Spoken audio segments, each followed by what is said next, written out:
kábíyèsí Olódùmarè, kábíyèsí Ifá, gbogbo ẹ̀yin olólùfẹ́ wa káàkiri àgbáyé pátá ojú tẹ́ fi wò ní fọ́, ojú tẹ́ fi ń gbọ́ wò ní di láṣẹ lọ́wọ́ Olódùmarè, láṣẹ lọ́wọ́ Ifá.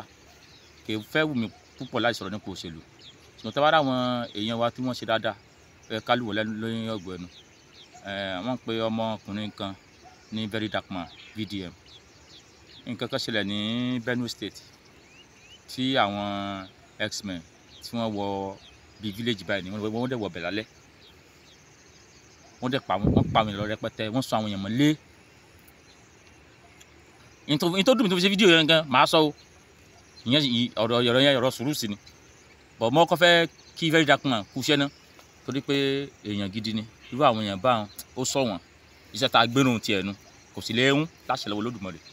Ó lọ síbẹ̀ ní ó rìkọ́dù ẹ̀ bílíìfù pé Nàìjíríà ti tán, kò sí yẹn kan ní Nàìjíríà mọ́.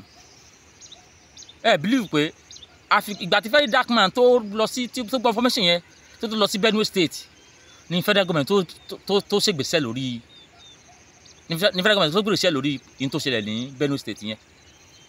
Lẹ́nu iṣẹ́ tí VDM Very Dark Man tí ò bá lọ sí Benue State tí federal government yóò mọ̀ pé ó yẹ káwọn ò ṣègbésẹ̀ lórí àwọn X-Men tó wọlé tọ́dẹ̀ pé èèyàn tó lé ní 200 wọ́n wọlé lóru wọ́n dẹ̀ dáná sọ àwọn èèyàn mọ́lé, àwọn tó ń dáná sọ mọ́lé lé ní 200. Nàìjíríà kò ṣèlú tí wọ́n ti fálù live mọ́ rárá. Despite náà Very Dark Man tó ṣe kinní yẹn, àwọn kan yóò tún dúnkòkò mọ́, àwọn kan tún halẹ̀ mọ́ pé tí ẹ ti pọ̀ jù tó yẹ kó lọ síbẹ̀. Tóun ò bá lọ business báyìí, ṣé federal government ṣé wọ́n rẹ́dí àti ṣègbésẹ̀? Ṣé state government ti Benue State ṣé yóò sọ pé òun ò gbọ́ wípé àwọn X-Men wọ abúlé kan tán sì sun èèyàn tó lé 200? Wọ́n ní díẹ̀ ó ń bọ̀ àwọn ládẹ́dẹ́ tẹ́ bá gbogbo àwọn gbó tiwa l'Ondo, Ògùn, Èkìtì, Ọ̀ṣun, àwọn ìpínyẹn tí ń wọbẹ̀ náà wọ́n ti ń jíyàn gbé bí náà. So ìgbà tó wá tó ń wọ táwọn tiwa ń bí náà tó wá súnyàn mọ́ tó wá súnyàn mọ́ lé tó wá láyé Jonathan a ní nítorí kó jẹ́ ọmọ South ní South ní àwọn X-Men, àwọn Fúlàní, àwọn bandits tó èmi ò ti mọ̀ yàtọ̀ ní gbogbo wọn tó rárá gbẹ́sùnmọ̀ mi ó lọ dáná gbogbo wọn àníyàn wọn fẹ́ bá àtijọba ẹ̀ jẹ́ ni. Buhari débẹ̀ wọ́n sọ pé tọ́jú pé já Haúsá ni ẹ̀tọ́jú pé ayé bá òjá ìfàwọ̀bìrà orí jẹ́ Fúlàní ó ní nǹkan tó fẹ́ gbà lọ́wọ́ rẹ̀ ni wọ́n tún ṣe lọ bárabàrà Buhari parí tiẹ̀. Ayé Tinubu the same thing. Àwọn sójà wa wọ́n kàn wá waste ẹ̀mí àwọn ọmọ ọlọ́mọ. Ẹ̀yin lẹ́ẹ̀pọ̀ lè wá jà, ẹ̀yin lẹ́ẹ̀pọ̀ lóko wá mú. Ẹ̀yin lẹ́ẹ̀pẹ̀ sọ fáwọn sójà pé ibi ni ẹ lọ kìnìkan. Ara yín náà látúrà àwọn tí sọ fáwọn tó fẹ́ lọ bá wípé báyìí wọ́n ṣe ń bọ̀ irú ara yín náà ni ó fi di wọn information táwọn sójà wá gbé dání. Ara àwọn ẹ kàn waste life àwọn sójà sí wa, ẹ kàn waste life wọn. Kí ló wà níbi bandit X-Men tí ìjọba Nàìjíríà ò lágbára àti kọ́ńkà gangan? Ní tí mo fẹ́ sọ̀rọ̀ sí gangan tí mo rí òní fídíò yìí, ẹ wo fídíò yìí. Fídíò tẹ́ ń wò yẹn after àgbà tí Very Dark Man lọ bẹ̀ tí wàhálà ṣẹlẹ̀ àwọn aráàlú ṣe protest wọ́n ṣe gbogbo ẹ̀. Wọ́n wá rí pé àwọn aráàlú wọ́n ti ń pa màálù, wọ́n ti ń gún màálù àwọn Fúlàní pé àwọn ò ní gbà. Federal government state government ó wá gbé escort àwọn màálù. Sister, look at Kawosi Makurdi.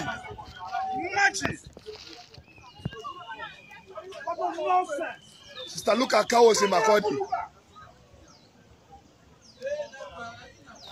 Benue State government is escorting the Makurdi capital. Sister, look. Oh my God! Can you imagine this?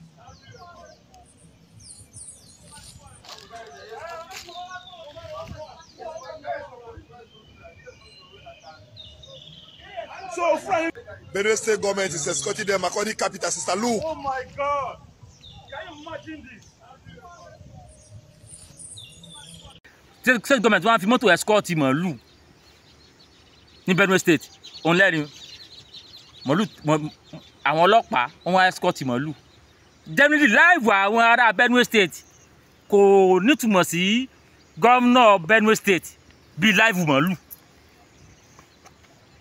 tí mo sọ yìí táyé pé bí gómìnà Benue State ṣe value màálù tó ń gbé escort tẹ́lẹ̀ màálù yìí náà value live àwọn ará Benue State ṣé àwọn ará Benue State ṣé wọ́n á kú tó bá yẹn táyé pé value live àwọn màálù yìí tẹ́ ń gbé escort tẹ́lẹ̀ wọn yìí lẹ gbé escort sínú abúlé táwọn explain tí wọ́n lọ dàrú tí wọ́n dáná sun àwọn èèyàn bẹ́ẹ̀ sáwọn explain ó lè ṣiṣẹ́ bẹ́ẹ̀ yẹn á pé escort wà ní abúlé federal government lè gbé escort tẹ̀lé màálù wọ́n sì fi ọmọ èèyàn lẹ̀ láìlẹ̀ escort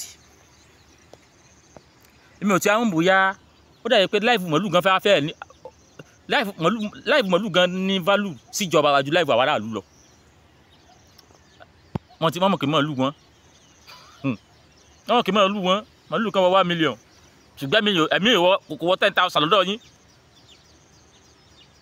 àwa tá à ń dìbò fún yín ẹ ti wá gbé wa lé màálù lọ́wọ́ àti màálù ò jẹ́ko èyí màálù ò jiyàn gbé kí n yàtọ̀ àwọn méjèèjì màálù ń jẹ́ko èyí màálù ń jiyàn gbé fídíò tí mo rí tó yà mí lẹ́nu jù láyé nìyẹn ẹ wá gbé escort tẹ̀lé àwọn màálù nílùú escort tẹ́ gbé escort tẹ́ gbé sínú ìlú tẹ́bi lọ sùn yàn ìjọba ìlú àròpin ẹ lọ gbé escort tẹ̀lé màálù kí escort mọ tẹ̀lé màálù ẹ sì lè gbé escort sọ àwọn aráàlú ọ̀rọ̀ òṣèlú mi fẹ́ sọ pọ̀ nbẹ ṣùgbọ́n ẹ̀yìn nu ọlọ́run nu ọkùnrin fẹ́ẹ́ dákùnmá yẹn àmúlùlọ́gbọ̀ ẹnu ni pé ó kú ọmọ ṣe kéèyàn tó lè gbéra kúrò nílùú tiẹ̀ tó wá travel lọ síbi tí nǹkan ti ṣẹlẹ̀ tó wá travel débẹ̀ tó yìí tún lọ sí sport ibi tí nǹkan ti ṣẹlẹ̀ gangan lẹ́yìn ìgbà náà tí fẹ́ẹ́ dàgbà tí fídíò yẹn ti wá trend lẹ́yìn bí ọjọ́ 3-4 àwọn ìjọba náà wá ṣe ń lọ